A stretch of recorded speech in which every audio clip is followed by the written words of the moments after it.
Vamos a comenzar a desarrollar una serie de presentaciones relacionadas al valor en riesgo. Comenzamos con una presentación para explicar lo que es valor en riesgo, su importancia, para después ir desarrollando sus elementos para al final llegar a calcular el valor en riesgo. El valor en riesgo se inició con la J.P. Morgan alrededor de los años 1994, quien publicó su Risk Matrix y se ha convertido en un estándar en cuanto a gestión de riesgo de mercado por su simplicidad de interpretación de resultados. El valor en riesgo obliga al gestor de riesgo de una empresa a pensar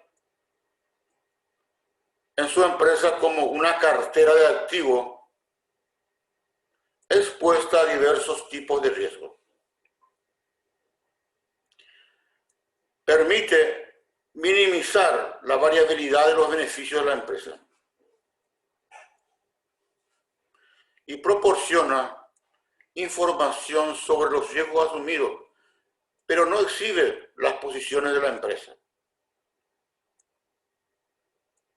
Entre tanto, el valor en riesgo es un proceso mediante el cual se permite la identificación, medición o cuantificación y gestión de los riesgos.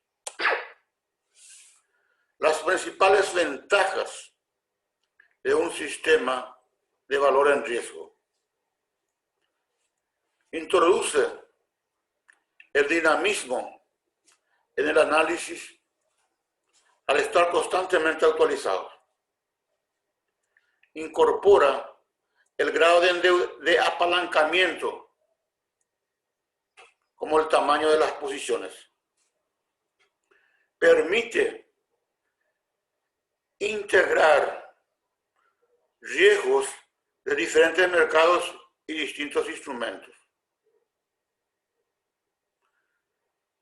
Y como vimos, ¿verdad?, incorpora los efectos derivados de la diversificación de los distintos componentes de la cartera.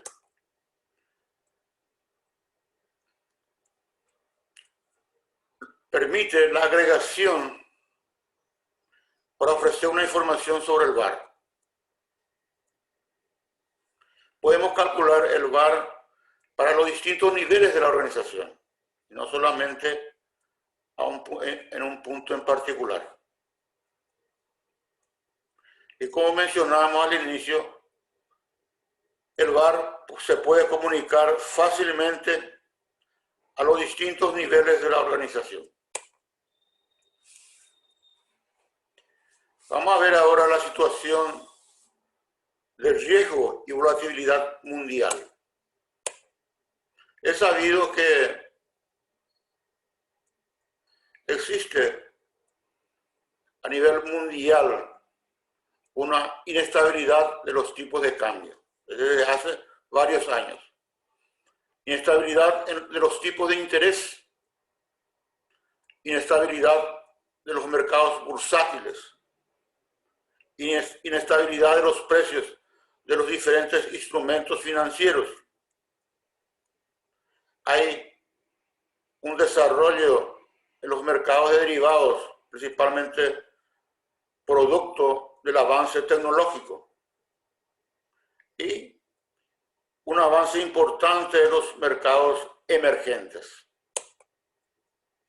El informe England establece que en cuanto a la gestión de riesgo,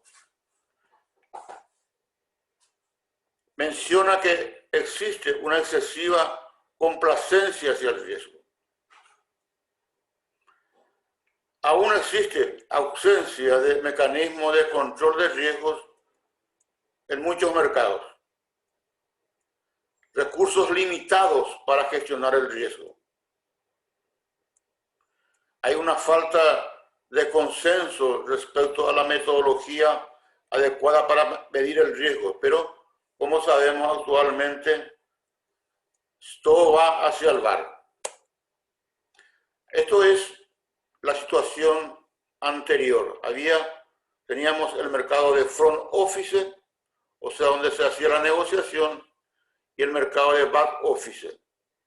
Y estaba inicialmente, no había una unidad intermedia que se preocupaba por la gestión de riesgo. Uno hacía el negocio y otro contabilizaba. Actualmente aparece en el medio el back office, que se preocupa de la identificación, medición y control de los riesgos. Como mencionamos, el front office se encarga de la gestión y ejecución de las órdenes de compra, o sea, de la negociación. El back office se encarga de las confirmaciones de las operaciones y su contabilización. El back office se encarga de identificar, medir, gestionar los riesgos asumidos por la institución.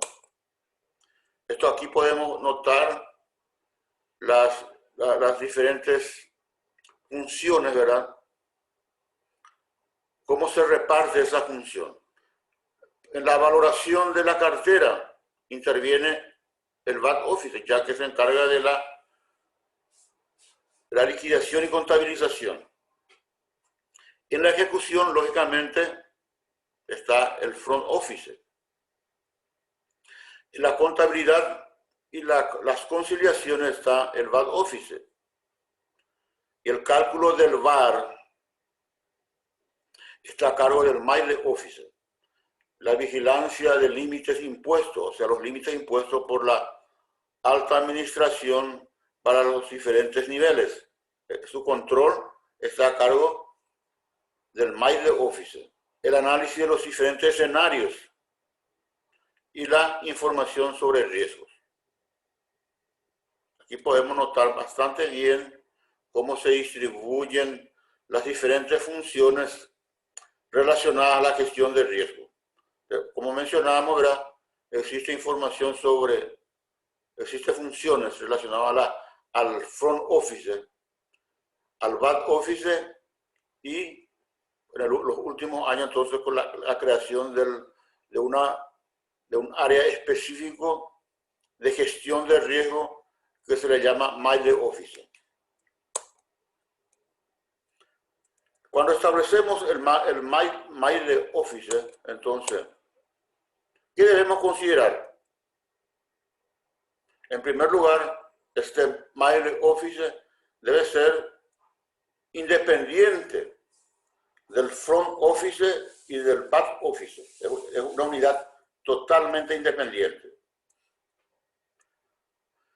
Dependerá directamente de la alta dirección de la institución. Su objetivo final, como mencionamos, es la presentación de informes sobre gestión de riesgo. Debe vigilar los límites establecidos por la dirección y, consecuentemente, muchas veces debe sugerir a la alta dirección la presencia de algunos problemas que posteriormente pudieran transformarse en pérdida para la institución. Objetivos de la gestión de riesgo. Actualmente, entonces, lo que respecta a los riesgos financieros, principalmente, su preocupación es en la ganancia o en la variación del valor patrimonial.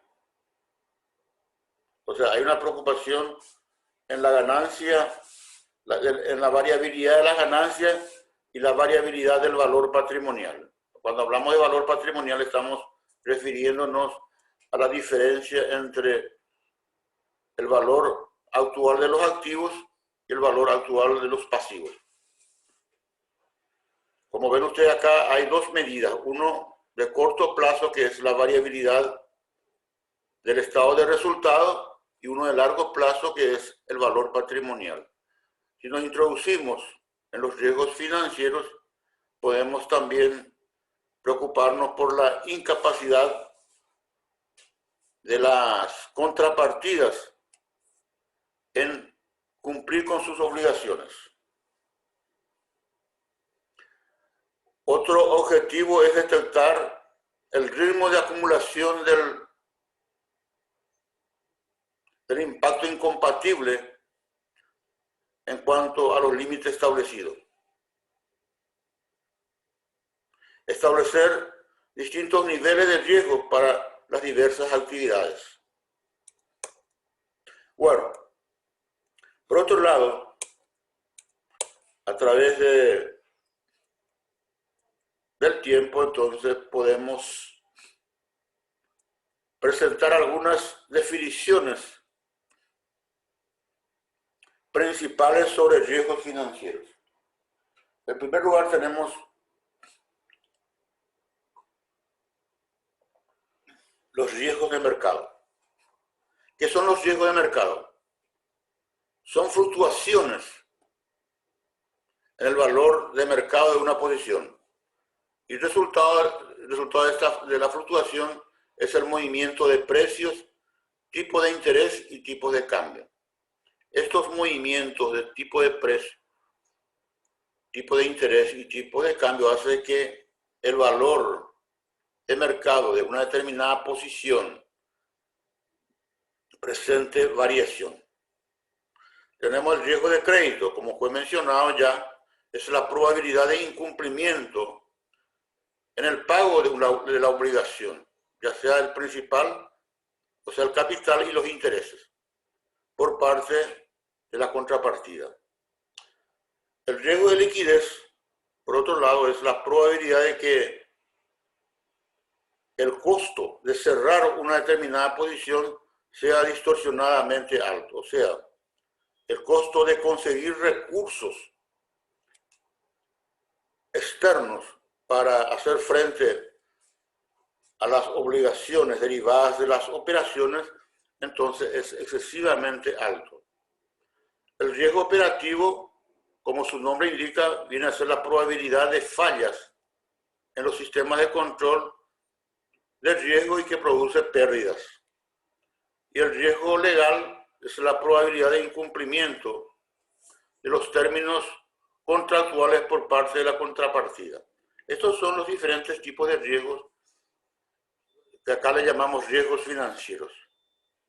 Lógicamente nosotros en este curso abordamos exclusivamente el riesgo de mercado, el riesgo de liquidez y dentro del riesgo de mercado también incorporamos el riesgo de tasa de interés.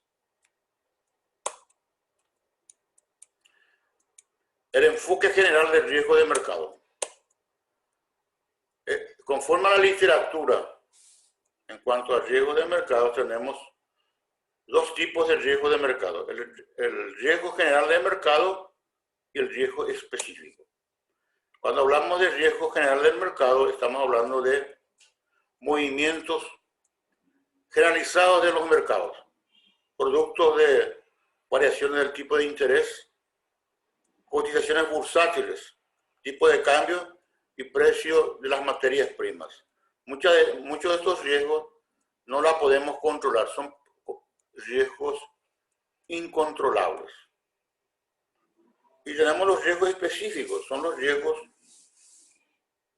que nosotros podemos manejarlos, principalmente a través de la diversificación.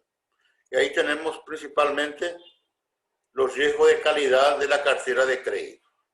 Consecuentemente, tenemos un tipo de riesgo que es riesgo general de mercado, no controlable, y un riesgo específico que es controlable y que estamos incurriendo voluntariamente. Por eso muchas veces el mercado no reconoce ese tipo de riesgo como pasible de ser remunerado. Lo único que el mercado remunera es el riesgo general del mercado.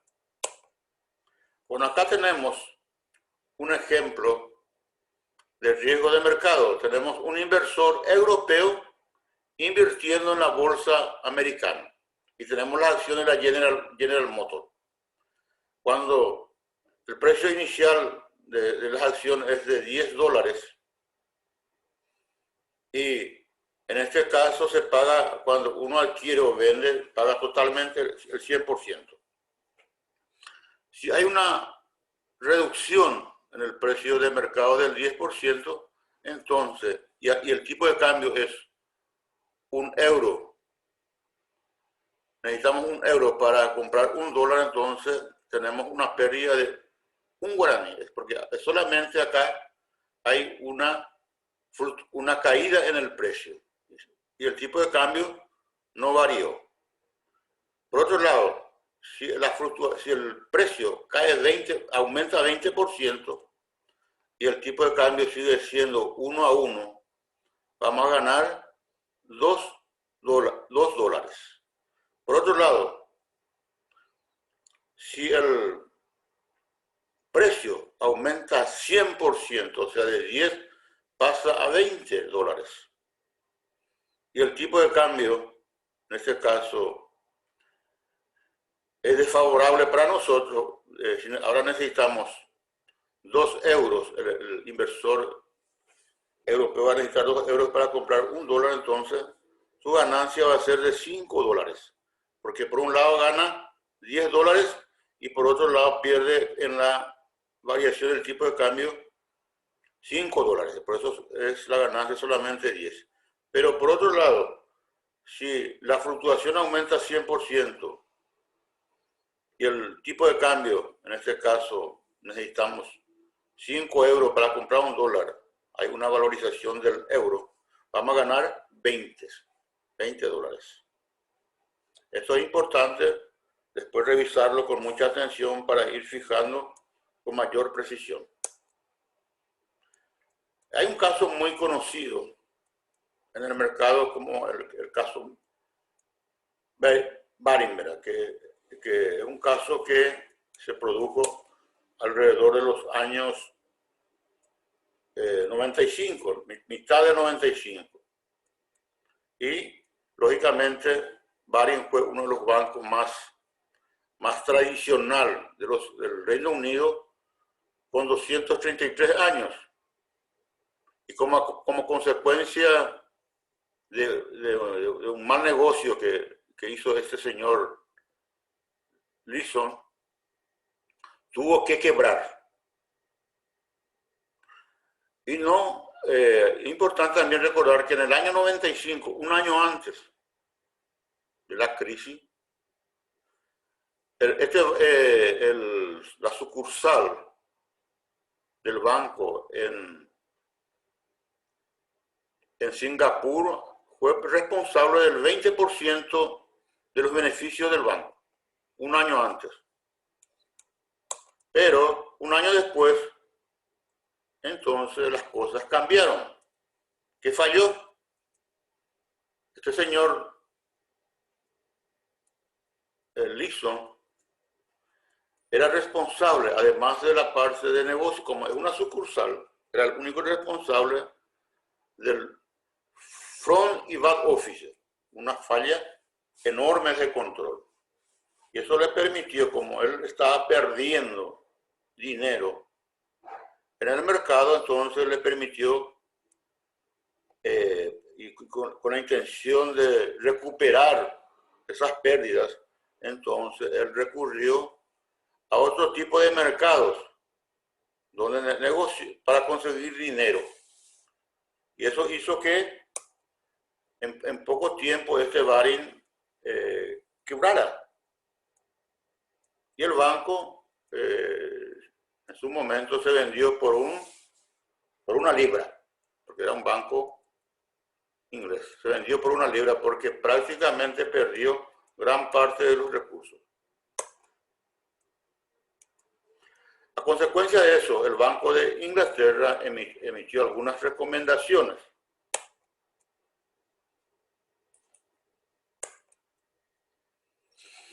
Primeramente, dejó constancia de que es importante que la dirección de las instituciones de todo el mundo entienda completamente el negocio en que se dirige. Y que debe existir una clara responsabilidad entre lo que hace el negocio y del que controla. Precisamente fue una de las fallas más grandes del Baring. O sea, debe existir separación de obligaciones en los distintos niveles de la organización. Es decir, uno se encarga del negocio, otro se encarga de la contabilidad y liquidación, y otro se encarga de hacer las verificaciones en cuanto a riesgos. Y recomienda, ¿verdad?, que se cree, ¿verdad?, en ese momento, estamos hablando del 95 ya, un departamento de gestión de riesgo independiente. Y una cosa que también dejó constancia esa recomendación del Banco de Inglaterra es la necesidad de que al momento de detectarse un determinado peligro se debe corregir inmediatamente. Esto a consecuencia de que en el Baring el departamento de auditoría interna había detectado ya los problemas de falta de separación de la función de back y front office, pero no fue corregido en ese momento y eso hizo que esa entidad quebrara.